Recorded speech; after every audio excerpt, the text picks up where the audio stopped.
underline. Omong dikit tapi nyelekit.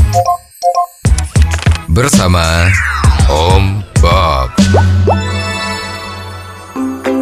Om Bob, efisiensi anggaran Pemprov Sulawesi Selatan itu dinilai gagal oleh beberapa institusi. Salah satunya adalah dana perjalanan dinas pejabat di Sulawesi Selatan naik drastis.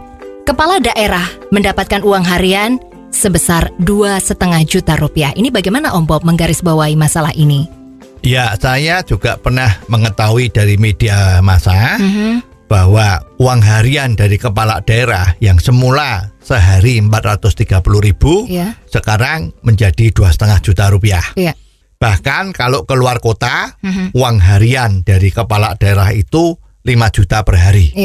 Itu belum termasuk biaya penginapan maupun biaya pesawat terbangnya. Hal ini terjadi karena penentuan uang harian atau anggaran belanja harian untuk biaya operasional ini dahulu dikendalikan oleh pusat. Tetapi beberapa waktu yang lalu, wewenang penentuan ini diserahkan kembali ke daerah masing-masing. Nah, dengan adanya perubahan seperti ini, muncullah peraturan gubernur yang baru, sehingga angka ini menjadi seperti itu hebatnya. Sebenarnya boleh tidak gubernur itu menentukan sendiri peraturan yang berlaku untuk dia, Om Bob? Ya, seperti kita ketahui, anggaran belanja itu kan sudah ditentukan dan disetujui oleh DPR. Jadi kalau kepala daerah itu menentukan alokasi pembelanjaan dari anggaran tersebut, ya mestinya ditonton dari sudut pandangan seperti ini, ya tidak ada salahnya. Ya, cuman ya memang perasaan kita ini jadi repot karena mestinya efisiensi anggaran yang dulu dikendalikan oleh pusat itu tujuannya kan agar anggaran itu digunakan di tempat-tempat yang betul-betul efisien dan efektif. Namun kalau sekarang setelah dikembalikan ke daerah dan ada fenomena yang ada di Makassar ini, di mana uang hariannya itu bisa mencapai 2,5 juta, di mana komponen uang makannya adalah 1 juta, dan juga kalau dalam perjalanan luar kota itu komponennya uang makan sepertinya menjadi 2,5 juta. Kalau rakyat awam tahu kan ya ini jadi bisa mengelus dada kan, masa uang makan 1 juta sehari ya.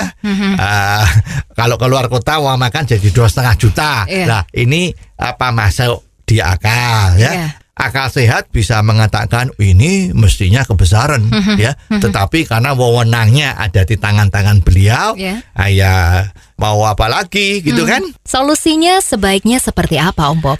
Ya solusinya mestinya kalau akan mengambil keputusan-keputusan yang menyangkut diri sendiri atau menyangkut kepada orang yang mengambil keputusan itu, menyangkut nasibnya orang yang mengambil keputusan, ya mestinya putusan itu tidak bisa dilakukan oleh yang bersangkutan.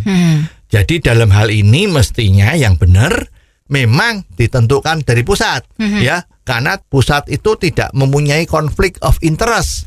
Putusannya dia dengan nasibnya yang ditentukan itu kan tidak berbenturan kepentingan, ya. Jadi sebetulnya paling bagus ya anggaran-anggaran yang seperti itu harus ditentukan oleh pusat. Kalau semuanya itu diurusi sama pusat, tentunya kan pekerjaannya banyak sekali di pusat. Kapan ini bisa diserahkan kembali ke daerah, Om Bob?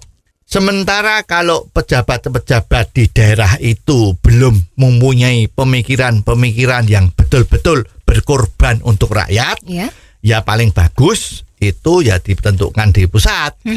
Tapi kalau nanti kesadaran masyarakat di daerah termasuk pejabat-pejabatnya itu sudah makin tebal sifat nasionalismenya, yaitu sifat berkorban kepada rakyat untuk membangun wilayahnya, ya saat itulah yang paling tepat untuk dilepaskan anggaran itu digarap oleh daerah sendiri.